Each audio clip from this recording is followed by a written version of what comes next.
जब आप अल्लाह का जिक्र कर रहे होते हैं ना, तो जिस तरह आपके वजूद की ग़िज़ा है, रोटी, खाना, पानी, हवा, सेहत, सांस, या आपके वजूद को जिंदा रखती है, तो एक रूह की ग़िज़ा है। रूह की ग़िज़ा है रब करीम का जिक्र, अल्लाह की याद। हमारे यहाँ ज़्यादातर ये होता है कि अल्लाह का जिक्र तो किया जाता है, तो इस तरह किया जाता है जैसे तोते ने कोई लफ्ज़ रट लिए हैं तो अब वो बयान कर रहा है ना। हमारे सूफिया ने, बुजुर्गों ने लिखा है कि वो जो कहा गया कि अला बिज़िक्रिल्लाह तत्मइन्नुल कुलूब, याद रखो अल्लाह के जिक्र में दिलों का चैन है। तो बाज़ लोग कहते हैं मैं तो बड़ी तस्बीह पढ़ता हूँ, फिर भी बेसुकून रहता हूँ। तो उसका जवाब वो ये देते हैं कि चूंकि इन्होंने अल्लाह का जिक्र किया तो सही, लेकिन इस तरह करते रहे जैसे तोता रट के कर रहा था। अगर गौर करते इस बात पर, तवज्जो देते इस बात पर, अगर इनका ये एक जहन बन जाता कि मैं भला क्या कह रहा हूँ, जब इनकी जुबान से निकलता सुबहान अल्लाह, तो फिर गौर करते कि मैंने ये कहा है कि अल्लाह पाक है, अल्लाह पाक। अब ये चीज जब इनके जहन के अंदर, इनके दिमाग से, इनकी रूह से टकराएगी, जब इन्होंने कहा कि मेरा रब पाक है, सुबहान अल्लाह अम्मा युशरिकून, तो पाक है उन चीजों से जिनसे लोग उसके साथ शिरक करते हैं। तो अब जब कहा कि वो पाक है और उसने जो चीज बनाई है वो हसीनो जमील ही बनाई है, हर ऐब से पाक है वो, उसने हर चीज बेहतरीन नक्शो निगार के साथ बनाई है, तो बताइए कि जब ये सुभान अल्लाह का माना और इसका मफहूम समझकर अल्लाह का ये जिक्र किया गया, अब इस तरह नहीं हो गया कि जैसे पूरे वजूद के अंदर खुशबू बिखर गई हो। अब यूं नहीं महसूस हो गया कि जैसे बिल्कुल सारी तबीयत ठंडी और फूलों की तरह हो गई।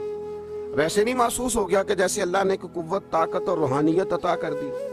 और फिर जब किसी शख्स ने कहा कि अल्हम्दुलिल्लाह, तमाम तारीफें अल्लाह के लिए, तब आप अंदाजा फरमा लेना कि वो कितना अजीम और कितना बड़ा मालिक है कि कहा जा रहा है कि मैं किसी की कोई झूठी तारीफ नहीं करूंगा, मुझसे किसी की खुशामद नहीं होती।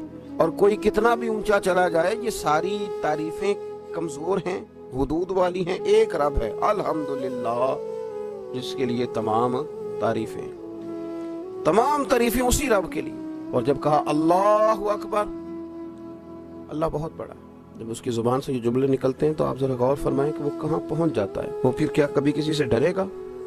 वो किसी चीज का खौफ तारी करेगा? कोई चीज ऐसी होगी जो उसके नफ्सियात पर हावी हो सके?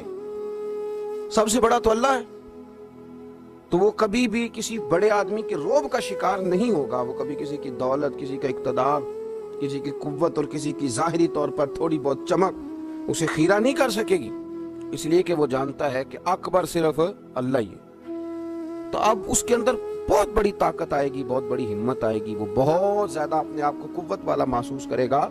तो ये जब थोड़ा सा गौर करता है कि मैं क्या कह रहा हूँ, मेरी जुबान से क्या निकल रहा है, तो फिर ये जिक्र इलाही उसको ठंडक देता है, फिर उसको सुकून देता है, फिर उसको कुव्वत मिलती है। इसलिए मेरे नबी पाक सल्लल्लाहु अलैहि वसल्लम ने फरमाया, मसलुल लज़ी यज़कुरु रब्बहु वल्लज़ी ला यज़कुरु मसलुल हय्य वल मय्यित, औ कमा क़ाल सल्लल्लाहु अलैहि वसल्लम। ये बुखारी मुस्लिम की हदीस है। नबी पाक सल्लल्लाहु अलैहि वसल्लम ने फरमाया, उसकी मिसाल जो रब का जिक्र करे और उसकी मिसाल जो अल्लाह का जिक्र न करे, मसलुल हय्य वल मय्यित, उन लोगों की मिसाल की तरह है जो जिंदा और मुर्दा होते हैं। गोया जिक्र करने वाला जिंदा है, जिक्र करने वाला जिंदा है, और जिक्र ना करने वाला हवाओं में उड़ रहा है, करोड़ों रुपए उसकी जेब में पड़े हुए हैं, लाखों का सरमाया है, बहुत सारे लोग जानते हैं। वो महसूस करता है कि बड़ा जाना पहचाना जाता हूँ, बड़ा समझा सिखाया जाता हूँ, बड़े लोग मेरे नाम से आगाह है, शौरी तौर पर मैं एक बड़ा आदमी हूँ, लेकिन है मुर्दा। इसलिए कि जिंदगी तो जिंदा दिली का नाम है।